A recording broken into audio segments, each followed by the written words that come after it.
में बात की थी कि विद्यालय पर क्या-क्या प्रभाव पड़ते हैं या फिर घर का जो प्रभाव है वो बच्चे पर किस प्रकार पड़ता है उनके बारे में डिस्कशन कर रहे थे।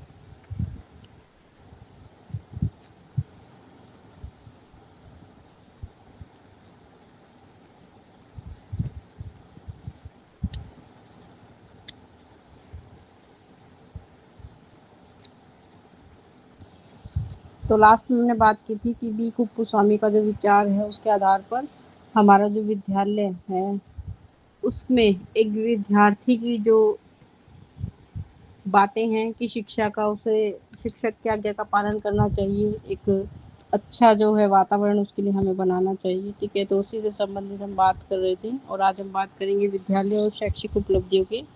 विद्यालय का बालक के विकास पर क्या प्रभाव पड़ता है, इस चीज़ को पढ़ रहे थे, जिसमें हमने नर्सरी स्कूल और बाल विकास के बारे में बात की थी, प्राइमरी विद्यालय के अनुभव के बारे में बात की थी, अध्यापक और विद्यार्थी संबंधों के बारे में बात की थी और आज हम बात करेंगे विद्यालय और शैक्षिक उपलब्धियों के बारे में कि विद्यार्थी की जो शैक्षिक उपलब्धियां होती हैं उसके आधार पर। तो विद्यालय और शैक्षिक उपलब्धियों की जब हम बात करेंगे तो इस दिशा में अध्ययन करने वालों ने ये देखा है कि कुछ विद्यार्थी ऐसे होते हैं जिनकी शिक्षा में उपलब्धि उनकी योग्यता को देखते हुए अपेक्षाकृत कम होती है। मतलब आप कह सकते हैं कि बहुत सारे बच्चे ऐसे होते हैं कि जब वो एग्ज़ाम देते हैं या जब उन्होंने एग्ज़ाम दिया होगा तो उस एग्ज़ाम में वो अच्छा प्रदर्शन नहीं कर पाए या फिर आप कह सकते हैं उनके जो मार्क्स थे वो क्या है अच्छे नहीं आए, नंबर अच्छे नहीं आए। ठीक है, और इसी को हम क्या कहते हैं कि उनकी शैक्षिक उपलब्धियां क्या है कम है। ठीक है, लेकिन ऐसे बच्चों में आप ये देखेंगे कि योग्यताएं बहुत हैं। ठीक है, योग्यताएं जो है उसमें बहुत ज़्यादा अच्छी हैं या फिर उसने अपनी योग्यताओं को बहुत ज़्यादा विकसित किया है। तो ऐसा नहीं जिनके नंबर कम आते हैं उनमें योग्यताएं होती है। ये आपको ये कहना चाह रहे हैं कि कई बार ऐसा होता है कि एग्जाम के वक्त बच्चा किसी ऐसी परिस्थिति में था कि वो अच्छे नंबर नहीं ले पाया, लेकिन हम ये देखते हैं कि उस बच्चे के अंदर बहुत ज्यादा क्षमताएं हैं। ठीक है, तो किसी की भी नंबर से उसकी क्षमताओं को हम नहीं देखते हैं। और ऐसा इस वजह से होता है कि कई बार परिस्थितियां ऐसी थी कि बच्चा अच्छा पढ़ नहीं पाया या फिर वो किसी अन्य प्रकार के मानसिक तनाव में था तब अच्छा प्रदर्शन नहीं कर पाया। तो कई बार विद्यार्थी ऐसे होते हैं जिनकी शैक्षिक उपलब्धियां कैसी होती है परिस्थिति जन्य होती है। मतलब इस परिस्थिति के आधार पर या परिस्थिति के कारण बच्चा जो है वो अच्छी पढ़ाई नहीं कर पाया, रिवीजन नहीं कर पाया और इस कारण से क्या हुआ उसके जो मार्क्स हैं नंबर हैं वो कम आ जाते हैं। लेकिन वो बच्चे बहुत ही ज्यादा प्रतिभाशाली योग्यता वाले होते हैं और बहुत बार ये देखा गया है कि जब भी किसी विद्यार्थी के परिवार में किसी की मृत्यु हो जाती है तो विद्यार्थी जो है एक स्कूल से दूसरे स्कूल में प्रवेश कराया जाता है तो उसका वातावरण चेंज हो गया या ट्रांसफर होने के कारण जो है वातावरण चेंज हो गया तो बच्चा को उस एनवायरनमेंट में अपने आप को एडजस्ट करने में समय लग जाता है, उन चीज़ों को समझने में, लोगों के साथ कनेक्ट करने में, अध्यापक के साथ कनेक्ट करने में बड़ा समय लगता है। तो विद्यार्थी को जो तीव्र संवेग उत्पन्न होने वाला होता है वो विद्यार्थी की शैक्षिक उपलब्धियां कम हो जाती है। और इस प्रकार की मतलब आप कह सकते हैं कि परीक्षाएं अगर उसने ऐसे दी हैं कि परिस्थिति के आधार पर या फिर परिस्थिति के अनुसार जो स्थितियां थी वो अच्छी नहीं थी और ऐसी स्थिति में कैसी उसने परीक्षा दी है ये उसको भी नहीं पता होता या फिर वो भी हमेशा ये सोचता है कि परीक्षा अच्छी नहीं हुई। तो ऐसी स्थिति में जो उनके मार्क्स हैं वो क्या होते हैं कम आ जाते हैं, शैक्षिक उपलब्धियां कम हो जाती हैं। तो विद्यार्थी की कुछ कम शैक्षिक उपलब्धियों के कारण परिवार, स्कूल और विद्यार्थी स्वयं इससे से क्या होते हैं परेशान हो जाते हैं। जबकि विद्यार्थी को पढ़ने में रुचि नहीं है उसकी शैक्षिक उपलब्धियां तब भी क्या रहती हैं कम रह जाती हैं कि ये तो परिस्थिति के आधार पर है। मान लीजिए परिवार में किसी की मृत्यु हो गई है या फिर ऐसी कोई स्थिति है या फिर परिवार में किसी प्रकार का चीज को लेकर तनाव है या फिर किसी अन्य कारण से या फिर इसके अलावा आप कह सकते हैं कि अगर विद्यार्थी या जो स्टूडेंट है वो खुद क्या नहीं ले रहा, पढ़ाई में रुचि नहीं ले रहा। ठीक है कि सब कुछ ठीक है परिस्थितियां लेकिन वो अपने आप से पढ़ नहीं रहा है तो तब भी क्या होगा उसकी शैक्षिक योग्यताएं कम रह जाती हैं या फिर वो स्टडी को इम्पोर्टेंस नहीं देखा। तो आप बहुत बार देखेंगे कि बहुत सारे बच्चों का आईक्यू लेवल बहुत अच्छा होता है। ठीक है, लेकिन वो क्या नहीं करते पढ़ते नहीं है, कैचिंग पावर उनकी अच्छी होती है लेकिन वो क्या नहीं करते पढ़ते नहीं है जिससे क्या है परीक्षाओं में उनके अच्छे अंक नहीं आ पाते हैं या फिर कई बच्चों को रुचि ही नहीं होती पढ़ने में लिखने में। तो इसलिए भी क्या है परीक्षाओं में अच्छे अंक नहीं ले पाते हैं। और ऐसी बच्चों की जो योग्यताएं हैं वो क्या है, आपको देखने को मिलेंगी कि वो अपनी योग्यता में मतलब अपने कार्य क्षेत्र में बहुत अच्छे हैं। तो इस आधार पर आप कह सकते हैं कि ऐसा नहीं कि बच्चा जो है वो अच्छा नहीं है या फिर वो पढ़ना नहीं चाहता है। कई बार हमारी रुचि या हमारी जो स्थितियां होती हैं वो हमारे विपरीत होती हैं, और इस आधार पर भी बच्चे के जो नंबर हैं परीक्षाओं में कम आते हैं। फिर है स्कूल और व्यक्तित्व। ग्लासर ने विद्यार्थी के प्रति प्रकारों की आलोचना करते हुए कहा है कि विद्यालय की उपलब्धियों को अवरुद्ध कर देते हैं। जो विद्यार्थी विद्यालय में असफल हो जाते हैं अथवा शैक्षिक उपलब्धियों में या प्रतिस्पर्धा के में वो पीछे रह जाते हैं, विद्यालय में केवल उन विद्यार्थियों को लाभ मिलता है जो क्या करते हैं, विद्यालय में लगातार कार्य करते रहते हैं। ठीक है, तो इसमें यहाँ पे कहता है कि जो स्कूल है वो क्या कर रहा है, किसी व्यक्ति की पर्सनैलिटी को या फिर किसी व्यक्ति के व्यक्तित्व को क्या करता है, बहुत ज्यादा प्रभावित करता है। ठीक है, मतलब उसकी शैक्षिक योग्यता को प्रभावित करता है, यानी कि उसकी जो शिक्षा की उपलब्धता है उसको प्रभावित करेंगे। तो स्कूल में आपको पता है कि नियम होता है कि आपको परीक्षाओं में अच्छे अंक या फिर आप कह सकते हैं इतने अंक लेने होते हैं कि आप अगली क्लास में क्या हो पाए, अगली क्लास में जो है आपको प्रवेश मिल पाए परीक्षाओं के आधार पर। ठीक है, उनके आधार पर ऐसा होता है। और यद्यपि आप परीक्षा में पास नहीं होते हैं तो आप कैसे रह जाएंगे, असफल हो जाए, मान लीजिए फेल हो जाए परीक्षाओं में। ठीक है, तो अगर आप परीक्षाओं में फेल होंगे तो क्या होगा, आपकी शैक्षिक गतिविधियां क्या होती हैं, एक समय के लिए रुक जाती हैं। जब तक आप उस स्थिति को पास नहीं करेंगे, क्लियर नहीं करेंगे, आपको अन्य किसी कक्षा में जो है एडमिशन या प्रवेश नहीं दिया जाएगा। तो ऐसे में ना तो आप किसी प्रकार की प्रतिस्पर्धा कंपटीशन का पार्ट बन सकते हैं, ठीक है, ना ही आप किसी अन्य प्रकार की स्थिति में जो है इन्वॉल्व हो सकते हैं। तो इस आधार पर ग्लासर ये कहते हैं कि ग्लासकर ने कहा है कि जो शिक्षा है वो क्या करती है, किसी बच्चे के व्यक्तित्व को इतना प्रभावित करती है कि उसकी शैक्षिक योग्यता क्या होती है उससे प्रभावित होती है। वो उसके स्तर को रोक देती है, केवल उन विद्यार्थियों को वो आगे जाने देते हैं जो क्या कर रहे हैं, हर कक्षा में विद्यालय के आधार पर अंक प्राप्त करके आगे बढ़ रहे हैं। तो ऐसी शिक्षा जो है वो क्या करती है, विद्यालय ऐसी शिक्षा जो है स्कूलों में क्या करती है, व्यक्ति के उपलब्धियों को क्या करती है, मतलब हो सकता है कि व्यक्ति में बहुत सारी क्षमताएं हों, बहुत सारे गुण हों उसमें, लेकिन केवल नंबर नहीं आने के कारण क्या हुआ, उसके वो सारे गुण या योग्यताएं व्यर्थ हो जाती हैं। तो स्कूल और आत्म प्रत्यय। लगभग 3-4 वर्ष की अवस्था तक बालक जो है वो जो जेंडर संबंधी जो डिफरेंसेस होते हैं उनको पहचानने लगते हैं। कि जैसे आप स्कूल में देखेंगे, स्कूल में बच्चों को जब आप एडमिशन कराते हैं तो उनको स्कूल में एक ड्रेस कोड दिया जाता है। ठीक है, तो इस ड्रेस कोड से आप कह सकते हैं कि जैसे जैसे क्या हो रहे हैं वो धीरे धीरे बड़े होते हैं, धीरे धीरे उनका विकास होता है। वो विकास उनको इस चीज की तरफ भी क्या करता है, आकर्षित करता है, या फिर इस चीज के अंतर के बारे में स्पष्ट करता है कि जो ड्रेस कोड होता है वो सभी के लिए समान नहीं होता। ठीक है, उसमें आप ये देखेंगे बॉयज को अलग तरह की ड्रेस दी जाती है या लगाई जाती है, या फिर गर्ल्स को जो है अलग तरह के ड्रेस दी जाती है, जो उसमें क्या बनाता है, एक असमान भाव लेकर आता है। ठीक है, एक जिज्ञासा लेकर आता है कि ऐसा क्यों है, वो मतलब उनकी ड्रेसिंग सेंस दूसरों के ड्रेसिंग सेंस से सेम क्यों नहीं है।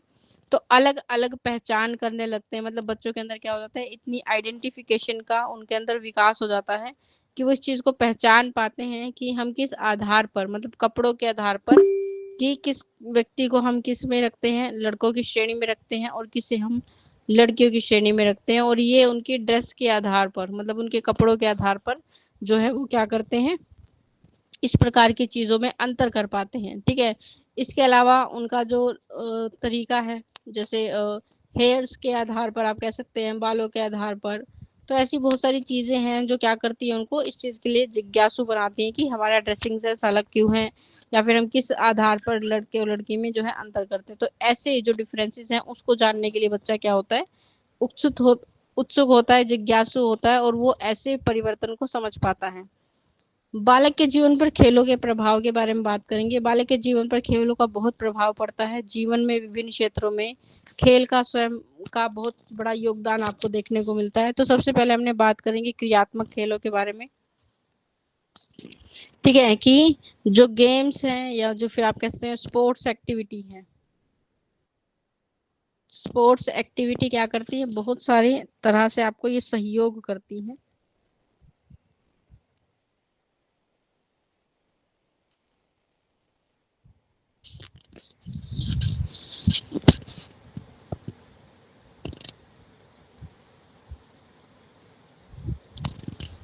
आपके शरीर को स्वस्थ रखती हैं, ठीक है। आपके अंदर शारीरिक शिक्षा का विस्तार करती हैं कि शरीर के आधार पर आपका जो पोषण है, आपका जो डेली रूटीन है वो कैसा होना चाहिए। तो शारीरिक विस्तार को क्या करती है, प्रभावित करती है। शारीरिक शिक्षा के विस्तार को क्या करती है, प्रभावित करती है कि शरीर के बारे में आपको शिक्षित होना चाहिए। आपकी जो सामूहिक गतिविधियां हैं उनमें सहयोग करती हैं कि समूह में रहकर कैसे चीजों को एक साथ कार्य किया जाता है, इन सब चीजों के बारे में आपको बताती हैं। तो ये सारी चीजें क्या है, आपको खेलों के माध्यम से सीखने का अवसर आपको मिलता है। तो इसमें क्रियात्मक खेल क्या होते हैं कि खेल के माध्यम से बच्चे विभिन्न प्रकार की क्रियाओं का अवसर उन्हें मिलता है, ठीक है। कि स्पोर्ट्स की जब आप बात करते हैं तो इसमें आपको शारीरिक गतिविधियों का अवसर मिलता है कि आप गेम खेल रहे हैं, ठीक है। जैसे कोई भी आउटडोर जब आप गेम खेलते हैं तो उससे आपकी शारीरिक गतिविधियों को प्रभावित होता है, ठीक है। आपकी मानसिक गतिविधियों के लिए भी क्या होते हैं, खेल होते हैं जो क्या करते हैं, आपके मानसिक स्तर को प्रभावित करते हैं। तो क्रियात्मक खेल दोनों प्रकार के हो सकते हैं। क्रियात्मक विकास के लिए उपयुक्त समय और अभ्यास की आवश्यकता होती है, खेल के अभ्यास की आवश्यकता होती है कि बहुत सारी ऐसी गतिविधियां होती हैं शारीरिक जिसमें आप क्या करते हैं, प्रैक्टिस करते हैं, ठीक है। और वो प्रैक्टिस आपको किसकी तरफ लेकर जाती है, परफेक्शन की तरफ लेकर जाती है। आपको क्या मिलते हैं, अवसर मिलते हैं अपने आप को विकसित करने के, अपने स्किल को डेवलप करने के, अपने लिए नई ट्रिक जो है खेलने के, जो गेम्स होते हैं उनके जो शब्द होते हैं उनको सीखने का अवसर आपको मिलता है। आपकी भाषा का विकास जो है इस आधार पर हो पाता है। तो ये सारी चीजें क्या करती है, क्रियात्मक खेल आपके अंदर विकसित करने में सहयोग करते हैं। फिर भाषा के विकास में खेल बहुत ज़्यादा सहयोगी होते हैं आपकी भाषा को विकसित करने में। भाषा के विकास आरंभ से ही बच्चों में या बालकों में अधिक भाषा का प्रयोग अपने परिवार से ही होता है, ठीक है। सबसे ज़्यादा आप जो बातें करते हैं अपने परिवार में करते हैं। उसके बाद आप ये देखेंगे कि उसके अलावा जब आप अपनी बातों को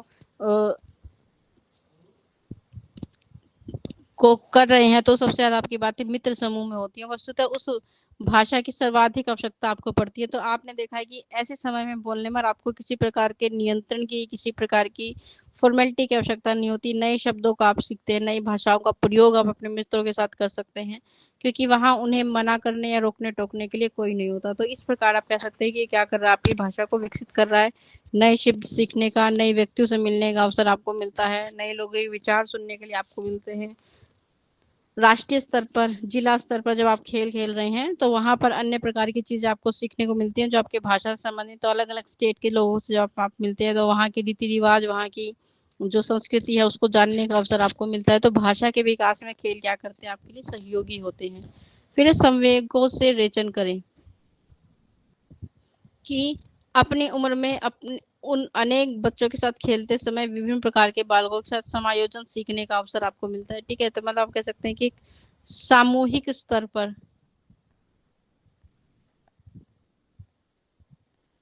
सीखने का अवसर आपको मिल रहा है, ठीक है। अपने विचारों को समायोजित करना, संतुलन करने का अवसर आपको मिलता है। और उसमें सामाजिकता का विकास होता है, मतलब समाज के नए नए लोगों से जब आप मिलते हैं तो आपके सामाजिक विकास को ये क्या करता है, प्रेरित करता है, ठीक है। और अन्य बालकों के संपर्क में आने पर एक दूसरे की भावनाओं और भाषाओं का आदान प्रदान होता है, मतलब विचारों व भाषा का विकास होता है। कुछ नया सीखने का अवसर आपको जो है खेलों के माध्यम से मिलता है। तो संवेग मतलब भावनाओं से जोड़ता है ये आपको खेल जो है। फिर है स्वयं का विकास और रचनात्मक प्रवृत्तियों का विकास। तो खेल के द्वारा हम क्या कर सकते हैं, स्वयं का विकास कर सकते हैं। तो खेलों का जो मैदान है वो स्वयं की विकास मान्यता प्रदान करता है, जिसमें आपकी खुद की पहचान करने के लिए विकास जो है बहुत महत्वपूर्ण होता है। वहाँ बालक अपनी क्षमताओं को खुलकर व्यक्त कर पाता है।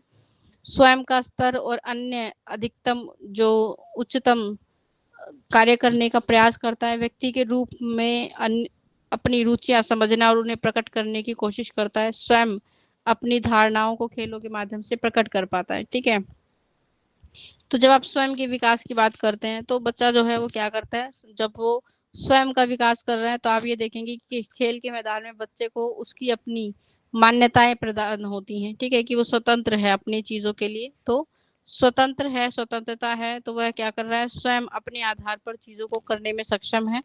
अपने आप को क्या दे रहा है, वो अवसर दे रहा है। ठीक है, अपने लिए नए कौशल को सीखने का अवसर प्रदान कर रहा है। ठीक है, अपनी योग्यताओं को जानने की कोशिश कर पाता है, अपने गुणों का विकास वो कर पाता है, उसे अपनी कमियों के बारे में पता लगता है, तो वो स्वतंत्र है हर एक चीज के बारे में। अपनी जो पॉजिटिविटी है, अपने जो गुण हैं उनके बारे में उसको जानने का अवसर मिलता है। तो ये सारी चीजें क्या करती हैं, उसको एक स्वतंत्रता देती हैं, जो अपने बारे में जो वो क्या कर सके, विचार कर सके। फिर बच्चे अपनी क्षमताओं को खुलकर प्रकट कर पाते हैं, स्वयं के स्तर को जो अन्य से अधिक उत्तम करने का प्रयास करते हैं। ठीक है, आप कह सकते हैं कि वो क्या कर पाते हैं, स्वयं का स्तर जान पाते हैं कि उनका खुद का लेवल कितना है। ठीक है, उस लेवल को आप वो क्या कर पाते हैं, अधिक बेहतर बना पाते हैं, अधिक उत्तम बना पाते हैं। स्वयं के बारे में अपनी धारणाओं के माध्यम से जो है वो क्या कर पाते हैं, खेलों के माध्यम से अपनी भावनाओं को स्पष्ट कर पाते हैं। तो क्या कर पा रहे हैं, स्वयं का विकास कर पा रहे हैं, मतलब अपनी वीकनेस को जानने का अवसर मिलता है आपको, आपको अपनी क्षमताओं को जानने का अवसर मिलता है, तो आप अपने बारे में क्या कर पाते हैं, विचार कर पाते हैं। फिर रचनात्मक प्रवृत्ति को विकास करते हैं। रचनात्मक प्रवृत्ति मतलब खेल बच्चों में रचनात्मक प्रवृत्ति जो है उत्पन्न करते हैं, विकसित करते हैं। खेलों में नयापन लाने की प्रवृत्ति बालकों की अवस्था बदलने के साथ साथ जो है उत्पन्न होती है, कि बच्चे क्या करते हैं, खेल में कुछ नया लेकर आ रहे हैं, और जैसे जैसे वो विकसित होते हैं खेलों को अपने तरीके से खेलने का प्रयास करते हैं। तो प्रयोग आत्मक अनुभव को अधिक संतुष्टि जो है इससे प्रदान होती है। यही प्रयोगात्मक अनुभव आपको एक रचनात्मक अनुभव जो है वो देता है।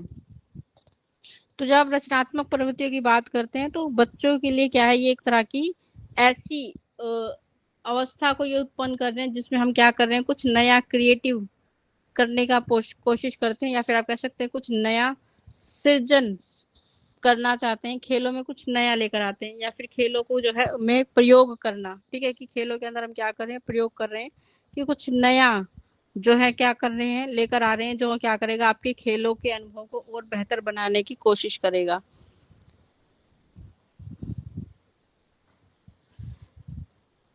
फिर हम बात करेंगे कि रचनात्मक प्रवृत्तियां, हमने अभी पढ़ा था कि रचनात्मक प्रवृत्ति के आधार पर खेलों में हम क्या लेकर आते हैं, नयापन लाने की कोशिश करते हैं, कुछ नया विकसित करने की प्रयोग के आधार पर, मतलब अपने आधार पर खेलों के नए नियम बना लेते हैं, अपने आधार पर टीम बना लेते हैं, रचनात्मक क्रिएटिविटी उसके अंदर लेकर आते हैं। फिर नैतिक विकास के खेलों का योगदान करना, कि बच्चे को खेल के नियम पर चलना होता है, तो उसके अंदर क्या हो रहा है, नैतिक मूल्यों का विकास हो रहा है। कि जब हम क्या कर रहे हैं कि बच्चा किसी प्रकार के स्पोर्ट्स में या किसी प्रकार के खेल में भाग ले रहा है, तो आपको पता है कि उसको खेलने के क्या होते हैं, नियम होते हैं, जिनका वो क्या करेगा, पालन करेगा। ठीक है, और इससे क्या होते हैं, इससे उसके अंदर नैतिक मूल्यों का समावेश होगा, मतलब उसके अंदर नैतिक मूल्य जो है वो बढ़ावा देंगे। तो उसके अंदर कुछ गुणों का विकास होगा, जैसे सत्य बोलना, निष्पक्ष रहना, निष्पक्षता, दूसरों के प्रति द्वेष जो भाव होगा वो उसको क्या करेगा, त्यागेगा। ठीक है, हर एक चीज को एक्सेप्ट करना, दूसरे के प्रति सम्मान का जो भाव है वो उसके अंदर आएगा। ठीक है, हार और जीत को स्वीकार करने जैसी जो मनोवृत्ति है वो उसके अंदर विकसित होगी। तो ये सब क्या करेंगे, उसके अंदर नैतिक मूल्यों का समावेश करेंगे। तो आप कह सकते हैं कि खेल जो है वो क्या करते हैं, किसी व्यक्ति के अंदर नैतिक मूल्यों को बढ़ावा देने में सहायता करते हैं।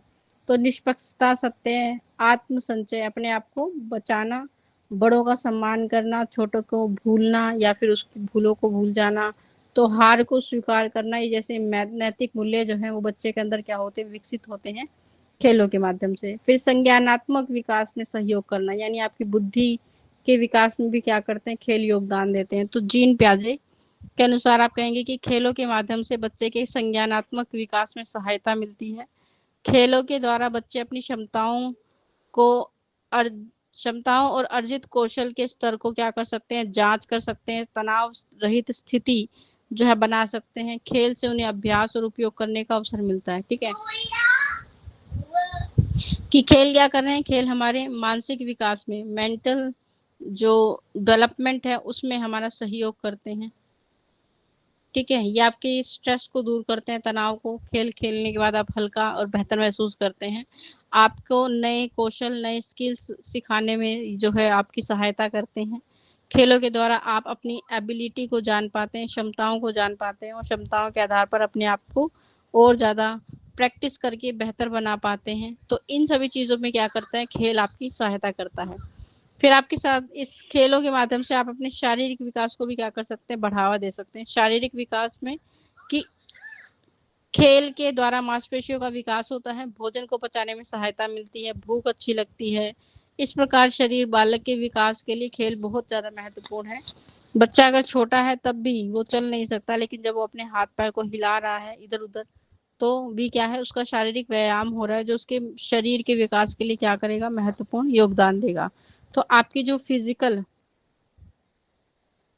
डेवलपमेंट है उसमें भी क्या करते हैं, खेल सहयोग करते हैं।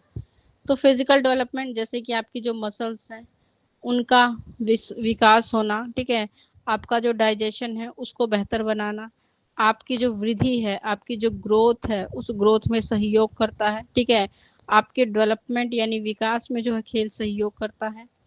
तो हर एक स्तर पर जो है ये क्या कर रहा है, आपके शरीर के आधार पर आपको बेहतर और विकसित करने की कोशिश करता है। तो इसलिए भी खेल क्या है, बहुत जरूरी है। फिर बाल्यावस्था में की कुछ प्रमुख रुचियां, कि बचपन में बच्चों को कुछ चीजों में क्या होती है, बहुत ज्यादा रुचि होती है। तो आप कह सकते हैं कि सबसे पहले तो बच्चा जो है वो अपने शरीर में रुचि लेता है। कि जब वो कैसा है, जब वो छोटा है, बच्चा है, तो क्या कर रहा है, अपने शरीर में, तो शरीर में रुचि लेना। तो 6 से 7 महीने का जब बच्चा बैठने लगता है तो अपने अपने आप को, स्वयं को क्या कर रहा है, वो देख रहा है, अपने हाथों को देखता है।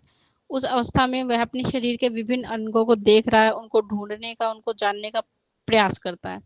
तो हरलोक 1974 में उन्होंने ये विचार दिया, वह बालक के 3.5 वर्ष का होता है तो वह इस बात में रुचि लेने लगता है कि शरीर के विभिन्न अंग किस प्रकार से कार्य करते हैं। बालक जो है अपने शरीर के बाहरी अंगों से संबंधित रुचि लेने लगता है। मतलब आप कह सकते हैं कि बच्चा हमेशा ही क्या होता है, कि हम पहले ही कहते हैं कि एक बच्चा क्या है, एक लर्नर है, एक सीखने वाला व्यक्ति है। ठीक है, तो उस बच्चे को क्या है, हमेशा जिज्ञासा रहती है चीजों के प्रति। कोई भी नई चीज आप उसे वो देखेगा, उसके प्रति क्या है, उसके अंदर एक जिज्ञासा का भाव उत्पन्न होता है।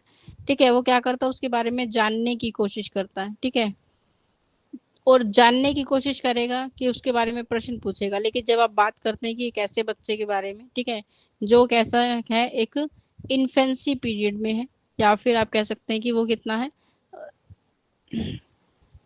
6 से लेकर 7 या 8 मंथ का जो बच्चा होता है, ठीक है, जो अच्छी प्रकार से बोल नहीं पा रहा है, अपनी बातों को व्यक्त नहीं कर पाता है, वो क्या कर रहा है, वो अपने आप में इंटरेस्ट ले रहा है, अपने आप में रुचि लेता है, अपने जो बॉडी पार्ट्स हैं उनको देखता है। ठीक है, उनके उनको देखकर उन उसके प्रति जो जिज्ञासा है वो उसके मन में उत्पन्न होती है कि कौन सा शारीरिक अंग किस कार्य के लिए है, या किस प्रकार जो है ये कार्य करता है, क्या चीज होती है, ये सारी बातें या सारी भावनाएं उसके मन में होती हैं। तो वो अपनी बाहरी अंगों से संबंधित क्या है, चीजों में रुचि रखता है, परंतु बाद में उसे अपने आंतरिक की, जैसे जैसे वो क्या होगा, इन्फेंसी पीरियड से बड़ा होगा, ठीक है, क्या होगा, उसका विकास होगा। उस विकास के साथ साथ एक स्टेज आपको जीवन में देखने को मिलेगी, जब बच्चा क्या करेगा, अब उसे अपने बाहरी अंगों के बारे में जब पूरा ज्ञान हो जाता है तो वो क्या करता है, अपने आंतरिक अंगों के बारे में जानना चाहता है। ठीक है, तो आपके जो आंतरिक अंग यानी आपके जो ऑर्गन्स होते हैं, कि डाइजेशन कैसे होता है, ठीक है, रेस्पिरेशन कैसे होता है, ये सारी बातें जो है वो खुद जानने की कोशिश करता है। तो इसीलिए इससे संबंधित चीजें जो है बच्चों को पढ़ाई और सिखाई जाती हैं। तो बच्चे की रुचियों में आप कहेंगे कि बच्चे को क्या होती है, सबसे पहले तो उसे अपने आप में, अपने शरीर शरीर के अंगों में रुचि होती है। दूसरा ये है कि उसे हर एक चीज के नाम में रुचि होती है। तो बच्चों को अपने नाम में तब रुचि वो नहीं लेता, जबकि जितनी रुचि वो क्या ले रहा है, दूसरों के नाम में ले रहा है। प्रशंसा करते हैं उसकी, आलोचना नहीं करते हैं। एक अध्ययन में JW मैकडीवल और H हरारी ने 1996 के अनुसार उन्होंने ये इस बात के बारे में बताया है कि जब बच्चा छोटा होता है तो वो वस्तुओं की, चीजों में, कि हर एक वस्तु क्या पूछ रहा है, वो नाम पूछता है, और उससे हर व्यक्ति के नाम में क्या होती है, बहुत ज्यादा रुचि होती है। बहुत ज्यादा मतलब हर एक चीज में क्या ले रहा है, वो इंटरेस्ट ले रहा है कि हर एक जितनी भी वस्तुएं उसके सामने रखी होती हैं वो उनके बारे में क्या करता है कि ये क्या चीज है, ठीक है। तो सबसे पहले वो क्या पूछेगा, उसका नाम। तो हर चीज के नाम में उसे क्या होता है, एक अलग ही इंटरेस्ट होता है, रुचि होती है, ठीक है। उस नाम से वो उसके प्रति एक विचारधारा जो है उत्पन्न करता है, एक अपनी सोचने की प्रवृत्ति जो है उसको विकसित करता है। तो दूसरी रुचि आप कह सकते हैं कि बच्चे की क्या होती है कि चीजों के नाम जानने में, ठीक है।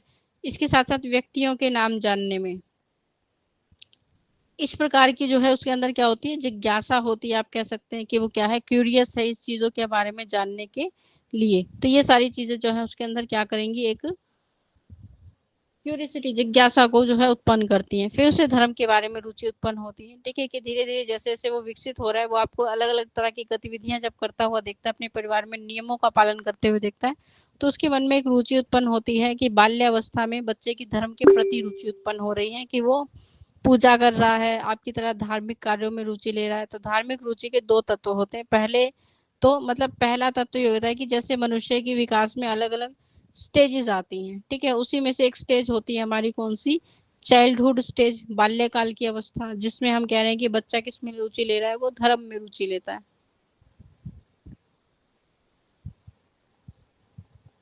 धर्म में रुचि ले रहा है। लेकिन जैसे जैसे वो क्या हो रहा है, विकसित हो रहा है, बड़ा हो रहा है, तो एक स्टेज आती है आपकी अडोलसेंस, बहुत ज्यादा किशोर अवस्था में ऐसे देखने को मिलता है कि इस अवस्था में बच्चे जो हैं वो क्या करते हैं, इसके अवस्था में उनकी जो रुचि है वो धर्म के प्रति बढ़ भी सकती है,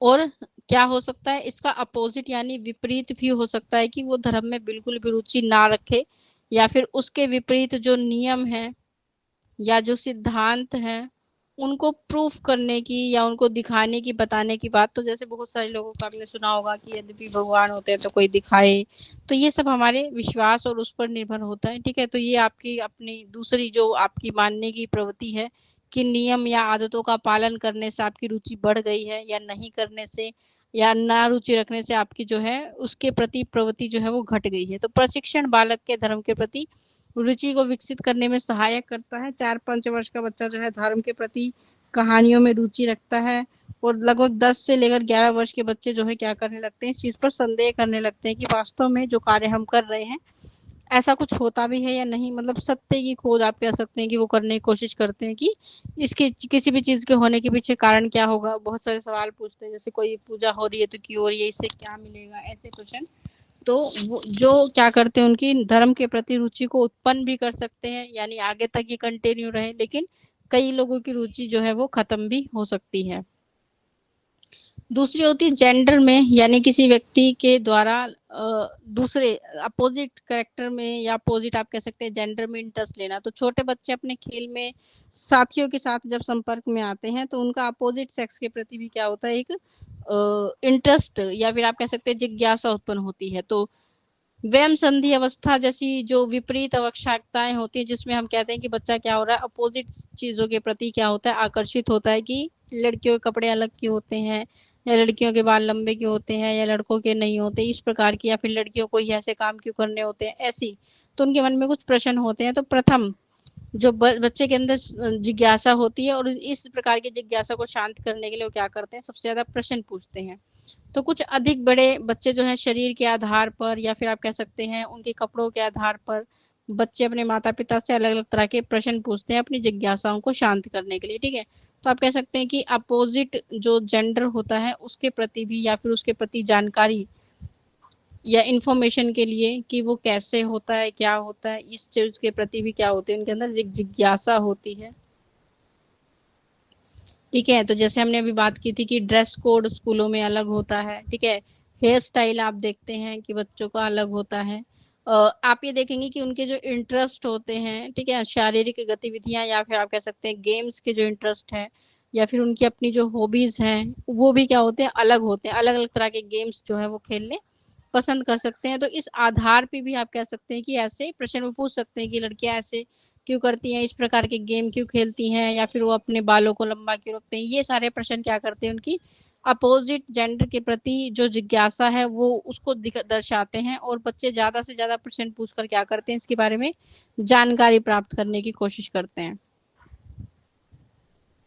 फिर हम बात करेंगे शारीरिक शिक्षा के बारे में, जिसे आप कहते हैं फिजिकल एजुकेशन।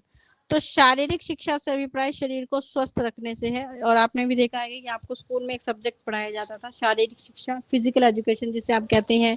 इसे हम शॉर्ट फॉर्म में पीटी के नाम से भी जानते हैं, और अंग्रेजी भाषा में इसे फिजिकल ट्रेनिंग कहा जाता है। ठीक है, तो जिसका अर्थ होता है शारीरिक प्रशिक्षण, मतलब शरीर के आधार पर क्या है, कुछ बातें आपको आपको ये सिखाया जाता है कि आपके शरीर में कितने अंग हैं, किस किस प्रकार से कार्य करते हैं। खेल कूद करने से या अलग अलग तरह के गेम्स करने से कैसे आपके शरीर के विकास को प्रोत्साहन मिलता है। तो शारीरिक शिक्षा जो है इसी को कहा जाता है। इसमें बहुत सारी चीजें जो है आप फिजिकल ट्रेनिंग की जब आप बात करते हैं पीटी में, तो इसमें बहुत सारी चीजें आती हैं। जितने भी स्पोर्ट्स हैं वो सब क्या है, इसी का पार्ट होते हैं। ठीक है, जिम्नास्ट की जब आप बात करते हैं, जिम्नास्ट भी इसी का पार्ट होता है। योगा भी इसी का पार्ट होता है। डांस में भी आप कह सकते हैं कि वैसे नॉर्मली हम शामिल नहीं करते, लेकिन ये भी एक तरह की क्या है, शारीरिक गतिविधि है जो आपकी शरीर के विकास को बढ़ावा देती है। तो ये सारी चीजें क्या है, आपके लिए स्पोर्ट्स का ही एक पार्ट बन जाती हैं, शारीरिक शिक्षा का।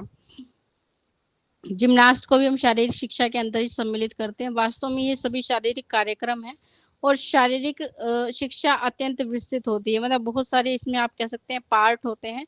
और शरीर को स्वस्थ रखने के लिए हम क्या करते हैं, इन सारी क्रियाओं को करवाया जाता है स्कूल में, ताकि हम शारीरिक रूप से स्वस्थ रह सकें। शारीरिक शिक्षा की अवस्था आवश्यकता या महत्व क्या होते हैं, तो विद्यालय में शारीरिक शिक्षा का बहुत महत्व होता है। छात्र के मानसिक रूप को उसके पुस्तकीय ज्ञान से उसको विकसित करने के लिए। लेकिन शारीरिक रूप से अधिकतर कमजोर जो बच्चे होते हैं वो शारीरिक गतिविधियों में ज्यादा पार्टिसिपेट नहीं करते हैं। तो छात्रों के सर्वांगीण विकास के लिए आप कह सकते हैं कि हम क्या करते हैं, शारीरिक शिक्षा की आवश्यकता होती है। जबकि शारीरिक रूप से विकसित बच्चे राष्ट्र के लिए उन्नति में क्या करते हैं, सहयोग करते हैं। कि अगर आपका शरीर स्वस्थ है, आपका मन स्वस्थ है, तो अभी आप क्या कर पाएंगे, अपने राष्ट्र की उन्नति में सहयोग दे पाएंगे। फिर शारीरिक शिक्षा का क्षेत्र यानी स्कोप अगर आप देखें, तो शरीर स्वस्थ रहने के जो उपाय व्यक्ति करता है शारीरिक शिक्षा के अंतर्गत, वो सभी आते हैं। जैसे football, basketball, tennis, cricket, badminton, कुश्ती करना, ये सब शारीरिक शिक्षा का आप कह सकते हैं पार्ट है।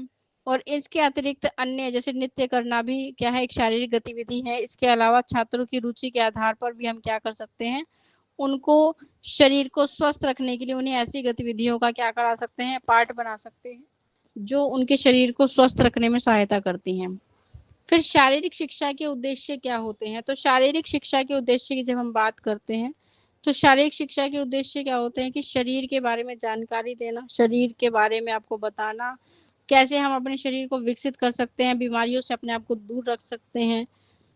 तो शारीरिक शिक्षा के उद्देश्य क्या होते हैं, निम्न प्रकार से होते हैं। तो छात्रों के व्यक्तित्व का विकास करना, उनमें सामाजिक भावना का विकास करना, शारीरिक शिक्षा का क्या होता है, उद्देश्य होता है।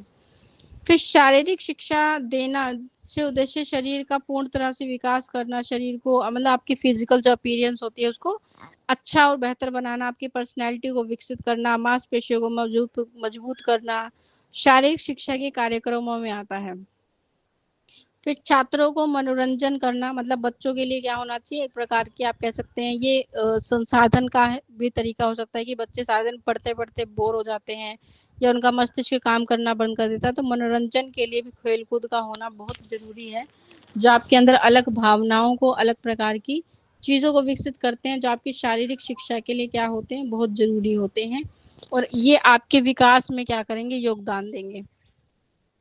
ठीक है, तो ये चैप्टर हमारा यहीं पे खत्म हो रहा है। फिर अब कुछ क्वेश्चंस को डिस्कस करेंगे जो हमें इस टॉपिक से रिलेटेड जो है वो पूछे जा सकते हैं आपसे, एक्सपेक्टेड क्वेश्चंस आप कह सकते हैं कि।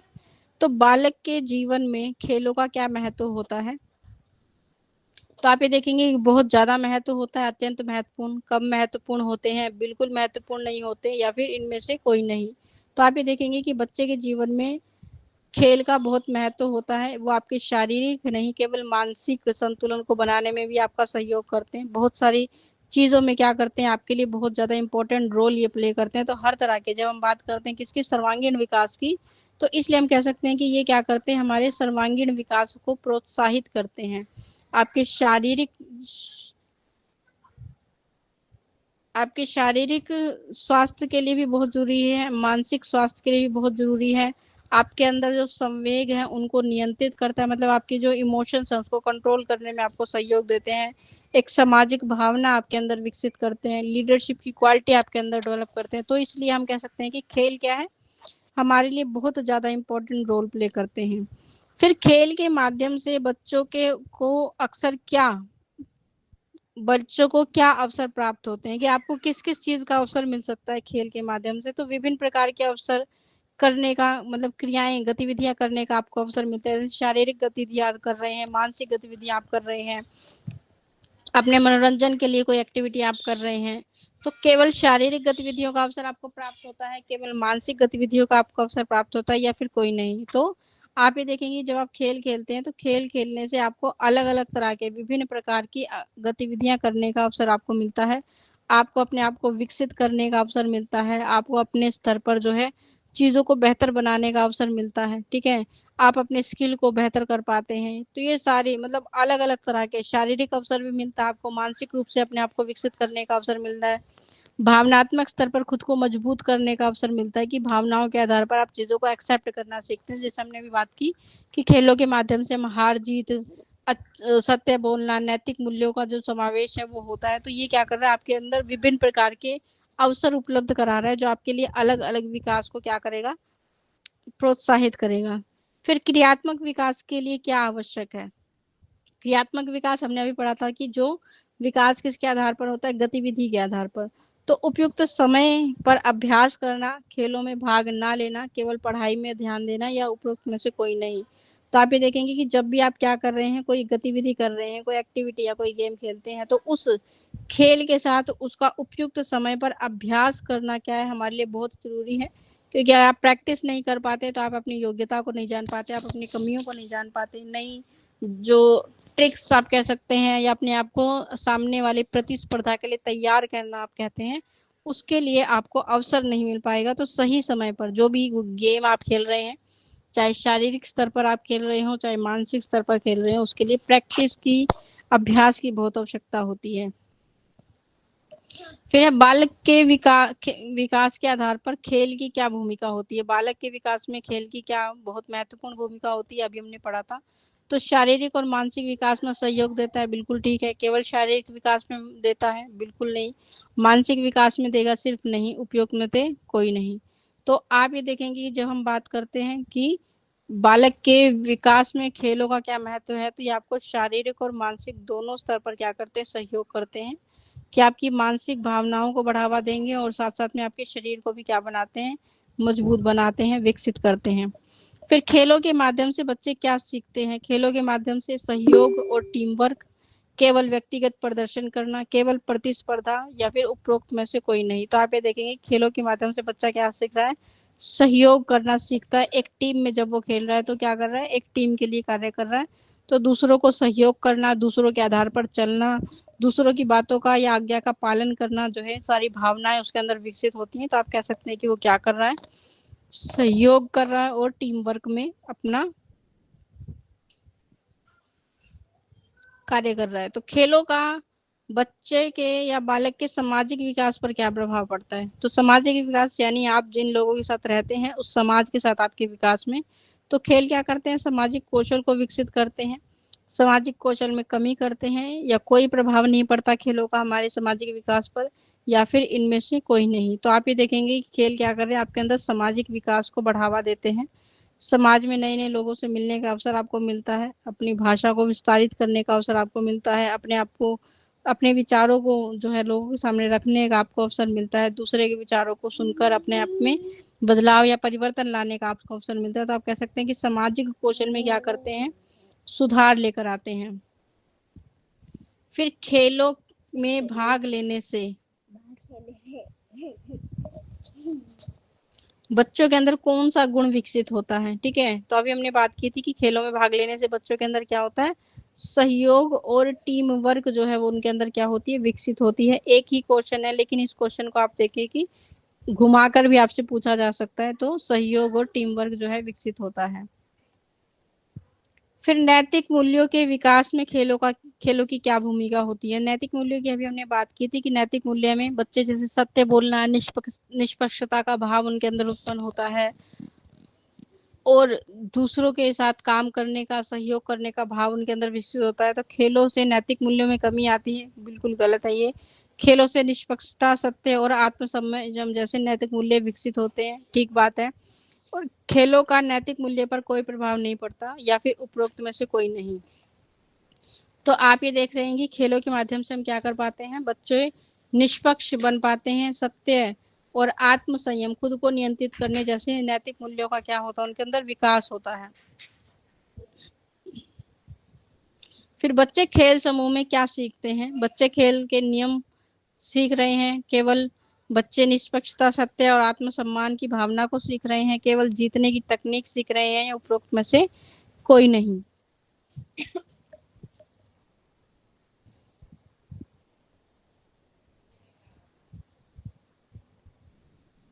तो बच्चे खेल समूह में क्या सीखते हैं, बच्चे खेल समूह में निष्पक्षता, सत्य और बड़ों का सम्मान करना, तीनों चीजें सीखते हैं। ठीक है, केवल वो क्या नहीं सीख रहे, केवल वो एक माध्यम या एक तरीका नहीं सीखते हैं चीजों के लिए, वो सब कुछ सीख रहे हैं। ठीक है। फिर बच्चे में या बालक में धर्म के प्रति रुचि कब उत्पन्न होती है, अभी हमने बात की थी कि बच्चों की धर्म के प्रति रुचि उत्पन्न होती है किशोर अवस्था में, बाल्यावस्था में, वृद्ध अवस्था में, या इनमें से कोई नहीं। तो आप ये देखेंगे कि जब बच्चा कैसा होता है, बाल्यकाल में, चाइल्डहुड पीरियड में होता है, तब उसके अंदर क्या होती है, 3 से 4 वर्ष की एज में बाल्यावस्था जिसे हम कहते हैं, तो उसमें धर्म के प्रति रुचि उत्पन्न होती है। फिर है धार्मिक रुचि के दो मुख्य तत्व कौन कौन से हैं, विश्वास और नियमों का पालन करना, केवल विश्वास, केवल नियमों का पालन करना, या इनमें से कोई नहीं। तो आप ये देखेंगे कि जब हम बात करते हैं धर्म की, तो धर्म में आपको विश्वास रखना पड़ता है, और उसके साथ साथ क्या करते हैं, हम नियमों का पालन करते हैं, तभी हमारा क्या होता है, धर्म के प्रति रुचि उत्पन्न होती है। फिर कौन सी आयु में बच्चे जो है धार्मिक कहानियों में बहुत ज्यादा वो क्या करते हैं, रुचि लेने लगते हैं। तो आप ये देखेंगे कि हमने बाल्यकाल की बात की थी, जो 10 से 11 वर्ष होती है, 4 से 5 वर्ष, 15 से 16 वर्ष, इनमें से कोई नहीं। तो बाल्यकाल की जो एज है, अवस्था है, आप सभी को पता है, अभी हमने पढ़ा था कि जब बच्चा 4 से 5 वर्ष की आयु में होता है, तो उसकी धर्म के प्रति रुचि उत्पन्न होती है। इसी को हम कहते हैं कि इसी एज में वो क्या है, धार्मिक कहानियों में रुचि लेने लगता है, कि धर्म की प्रति जो कहानियां हैं, उनका क्या अर्थ होता है, वो क्यों बनाई जाती है, उनसे हमें क्या सीखने को मिलता है, ये सारी बातें। फिर बच्चे का अपने नाम में रुचि लेना कब प्रारंभ होता है, जब वह बोलना सीखते हैं, जब दूसरे व्यक्तियों उनके नाम की प्रशंसा या आलोचना करते हैं, जब वे स्कूल जाना शुरू करते हैं, या उपरोक्त में से कोई नहीं। तो आप ये देखेंगे कि बच्चे की नाम की रुचि, हम बात कर रहे थे कि बच्चों को नामों में रुचि होती है, तो जब बच्चे दूसरों के नाम, दूसरों से क्या सुनते हैं, अपने नाम की प्रशंसा सुनते हैं, तो वो क्या करते हैं, नाम में, अपने नाम में रुचि लेना जो है वो प्रारंभ कर देते हैं, या दूसरी चीजों के नाम की जो इन रुचि है उसको शुरू कर देते हैं, कि हर एक चीज का उन्हें नाम पता होना चाहिए। फिर बच्चे और उनका नाम किस किस प्रकार पहचानते हैं, वस्तुओं की तरह, व्यक्तियों की तरह, उपरोक्त में से कोई नहीं, या उपरोक्त में से दोनों। तो बच्चे अपने नाम को किस तरह पहचानते हैं, वो उसको वस्तुओं की तरह भी पहचानते हैं और व्यक्तियों की तरह भी पहचानते हैं। ठीक है, तो दोनों तरह से आप कह सकते हैं कि वो क्या कर रहे हैं, अपने नाम की को पहचानने की कोशिश करते हैं। फिर अध्ययन के आधार पर या अध्ययन के अनुसार बच्चे अपने नाम में रुचि क्यों लेते हैं, क्योंकि यह उनके लिए महत्वपूर्ण नहीं है। ठीक है, क्योंकि वे समझते हैं कि वस्तु और व्यक्तियों के नाम उनके नाम से पहचाने जाते हैं। ठीक है, तो ये बात बिल्कुल ठीक है कि वो नाम में रुचि सिर्फ इसलिए लेते हैं क्योंकि क्योंकि वे समझते हैं कि वस्तुएं और व्यक्ति उनके नाम से पहचाने जाते हैं। मतलब हर एक चीज का क्या होता है, नाम होता है, जो दर्शाता है कि उन्हें किस तरह से जो है पहचाना जाएगा, इसलिए वो क्या करते हैं, चीजों में रुचि लेते हैं या नाम में रुचि लेते हैं। फिर शारीरिक शिक्षा का मुख्य उद्देश्य क्या होता है, अभी हमने बात की थी, शारीरिक शिक्षा का मुख्य उद्देश्य क्या होता है, मानसिक विकास करना, शरीर को स्वस्थ रखना, सामाजिक विकास करना, या उपरोक्त में से कोई नहीं। तो शारीरिक शिक्षा का मेन उद्देश्य होता है आपके शरीर को स्वस्थ रखना। अगर आपका शरीर स्वस्थ है तो आपका मन भी स्वस्थ रहता है, तो इसका विकास करना क्या होता है, शारीरिक शिक्षा का उद्देश्य। फिर शारीरिक शिक्षा के लिए किस शब्द को हम इस्तेमाल करते हैं, तो अभी हमने बात की थी पीटी, जिसे हम कहते हैं फिजिकल ट्रेनिंग। ठीक है, खेलकूद, जिम्नास्टिक, ये सब क्या है, इसके भाग हैं, लेकिन हम इसको दर्शाते किससे हैं, आप इसको पीटी, से दर्शाते हैं, जिसके अंदर क्या आता है, सब कुछ आता है, जिम्नास्टिक भी आता है, खेल कूद भी आता है, और फिजिकल ट्रेनिंग यानी जैसे प्रैक्टिस करना, ये सब कुछ आता है। फिर शारीरिक शिक्षा की प्रकृति कैसी होती है? शारीरिक शिक्षा की प्रकृति जो है,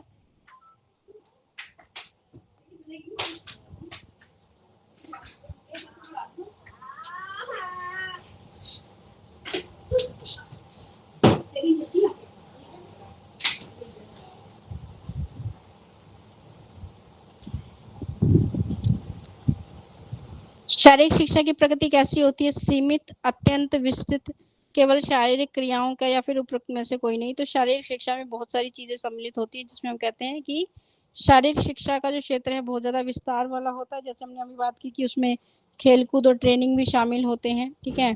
इसमें क्या होता है, खेलकूद ट्रेनिंग शामिल होते हैं, फिजिकल ट्रेनिंग, जिम्नास्टिक्स, योगा, सब कुछ सम्मिलित होता है। तो आप कह सकते हैं इसका क्षेत्र क्या होता है, बहुत ज्यादा विस्तारित होता है।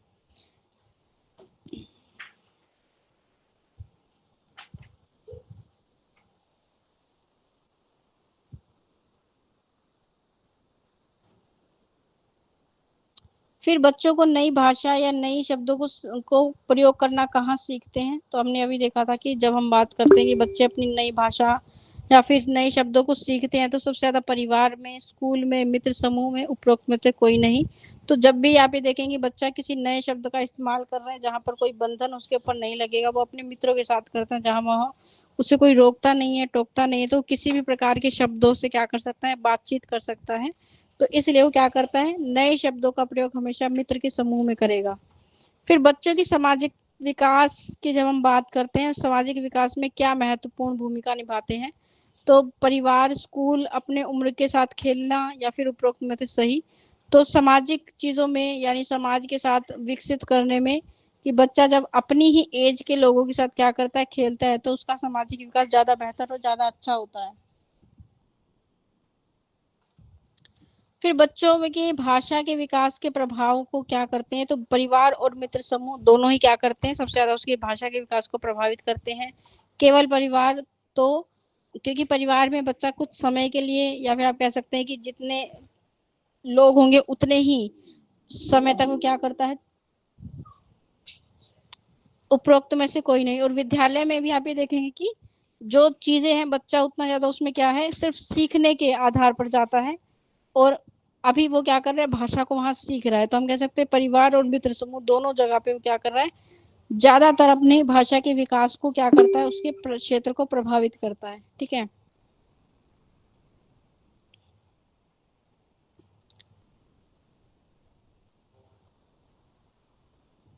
फिर हम बात करेंगे कि किस अध्ययन ने बच्चों के नाम में रुचि लेने की बात की है। तो जब हम बात करते हैं, JW मैकडीवेल और हरारी ने 1996 में ये कहा था कि बच्चों को नाम में रुचि लेना जो है पसंद होता है, पियाजे के अध्ययन के आधार पर या फ्रॉइड के। तो अभी हमने पढ़ा था कि JW मैकडीवेल ने ये कहा था, या फिर हरारी, जो दोनों, इन्होंने क्या किया था, एक अध्ययन किया था, एक स्टडी की, जिस आधार पर उन्होंने कहा था कि बच्चों को क्या अच्छा लगता है, बच्चों को अपने नाम में रुचि लेना जो है वो पसंद होता है। ठीक है, ऊपर वाले दोनों क्वेश्चन हम पहले कर चुके हैं, इसलिए दोबारा रिपीट नहीं कर रही हूँ मैं इसे, ठीक है, ये रिपीट हो गए हैं, तो इसलिए मैं इनको दोबारा